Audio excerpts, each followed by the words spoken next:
people from 1104 in Lorraine, and bakery workers, and public interest advocates, and CWA, and postal workers, everybody. So thanks, Teamsters. I'm leaving people out, but thanks so much always for being here at AFG. Thank you. I can see the shirt. That's helpful. Because I don't have my Costco glasses. Seeing in big letters is really helpful. So thanks. It's really special thanks to Tim Berga, who has just been on fire, going around the state organizing on this. And we've already seen some better votes from some people in Congress because of the pressure from organized labor, and not just political pressure, but sort of turning the lights on for members of Congress when they look what's happened in our communities because of bad trade agreements. I've been working on these issues for more than 2 decades, particularly with steel, with people like Prentice and others who have been engaged, understanding what NAFTA did in 1993. That was my first year in Congress. Every president, regardless of party, makes the same promises. They say it's going to create jobs. They say it's going to raise wages, and it doesn't. It never comes out that way. They also love to play this game. It's going to increase exports, and then they give us numbers. It's going to increase its exports this many dollars. Well, what they don't tell you is the other part of the equation. What happens with imports? It's like saying, hey, the Indians had a great game yesterday. They scored 8 runs. Yeah, well, the Blue Jays scored 12. There's that, because the Indians' bullpen is worse than their starter. So the point is that they don't tell the whole story. They make promises about trade. They lead in Washington, continue to make promises about jobs, about wages, about exports, and first of all, the promises don't work. Second, they don't tell the whole story. And that's why this fight is so very, very important. Let me talk briefly and then do a little call to action to share a couple stories with you and talk briefly about what's wrong with this trade agreement. First of all, there is nothing to stop once these 12 countries are in. These 12 countries, the U.S., Canada, Mexico, some South American countries, some East Asian countries, account for 40% of the world's GDP, 40% of the world's GDP. When TTIP, the European countries are in, it will be 60% of GDP. So this is much bigger than NAFTA. These 2 trade agreements will sort of complete, with one glaring exception, what happens with trade policy over the next 2 years, or the next 10 years anyway. So the first thing that's important to know is that there apparently is a backdoor entry for China into this trade agreement. China's not in it right now. It's not one of the 12 countries. There's nothing that we can see.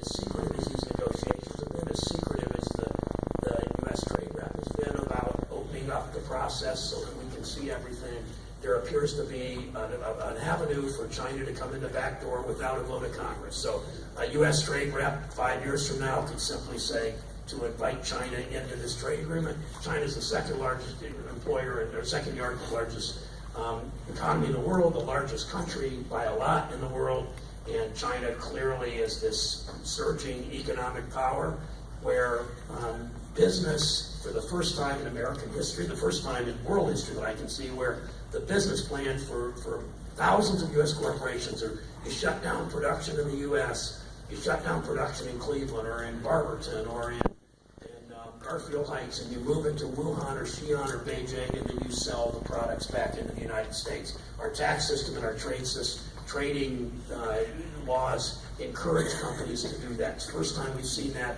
That's why the fact that China could come in the back door without a vote of Congress is absolutely wrong policy.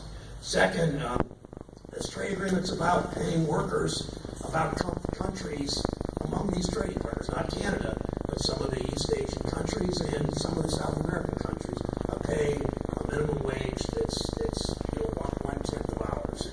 So competing with workers like that, even though we know at this plant that this union serves, at this plant, first time in world history that 1 person hour could make 1 ton of steel. These are the most productive workers in the world.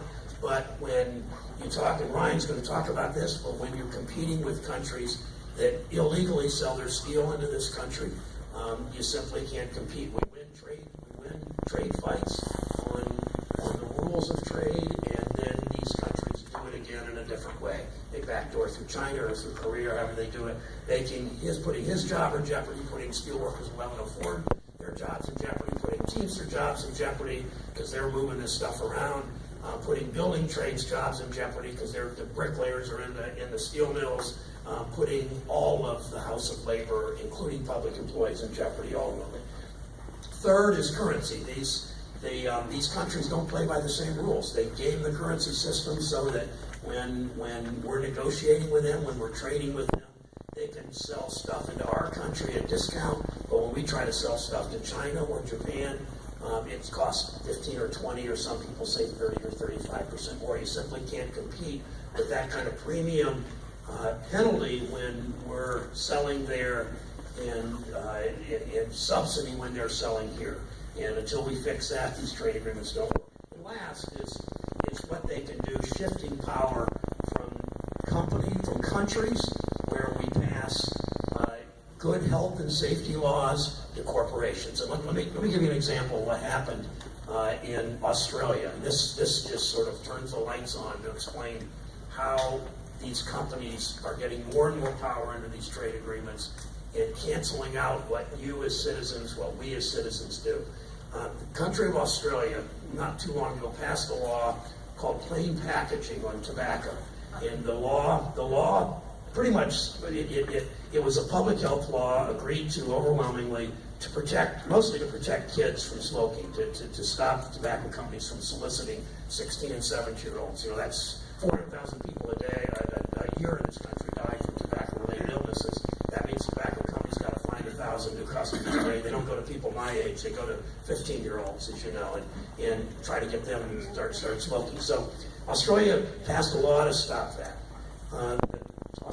Philip Morris, U.S. company, sued the Australian government in the Australian court, and they lost. And the Supreme Court of Australia voted, I think 5-1, 6-1, that the Australian law was constitutional and legitimate. So what did Philip Morris do? They set up operations, set up a subsidiary in Hong Kong. There's a trade agreement between Hong Kong and Australia. They sued, under that trade agreement, sued the government of Australia, even though their Congress had passed it, their Supreme Court had upheld it, said it was okay. They sued that government under that trade agreement. They had a 3-judge panel they haven't decided yet, a 3-judge panel made up of 3 trade lawyers who don't live in Australia making this decision. So even though the Australian government passed it, the Australian Supreme Court said it was okay, they're going to have 3 trade lawyers who may have all kinds of conflicts of interest deciding whether that law is right for Australia. And, you know, that over time, that's the worst part of this trade agreement, something called investor-state relations, where companies will have standing around the world to sue governments. They could sue against a minimum wage. They could sue against a worker safety protection. They could sue against a food safety protection. They could sue against a safe drinking water law. So it's a huge, because these companies know, I wear this pin, I don't have it on today, I'm trying to coat, the steelworkers pin, the canary in the bird cage. You know, the mine worker took the canary down to the mines, and if the canary died, they got out of the mines because they didn't have a union strong enough in those days, and a company and a government that cared enough to protect those workers. Well, you know what the labor movement's done. You know what you've done for Medicare and civil rights and Medicaid and Social Security and workers' compensation and prohibition of child labor and workers' comp and all the things the labor movement's done. Well, these trade agreements over time will shift power from democratic governments to corporate interests that can sue in an international court made up of trade lawyers, not elected officials, not real judges, but trade lawyers, replete with conflicts of interest to attack these laws. And that's fundamentally the worst part of these trade agreements. As bad as they can be for job loss, as bad as they can be for environmental rules, as bad as they can be on currency and all that, fundamentally it's a shift from what we stand for, what this union fights for, what progressives fight for, what we care about as a nation and our values. So that's in a very large nutshell what this bill's about. Anyway, let me tell you a couple stories.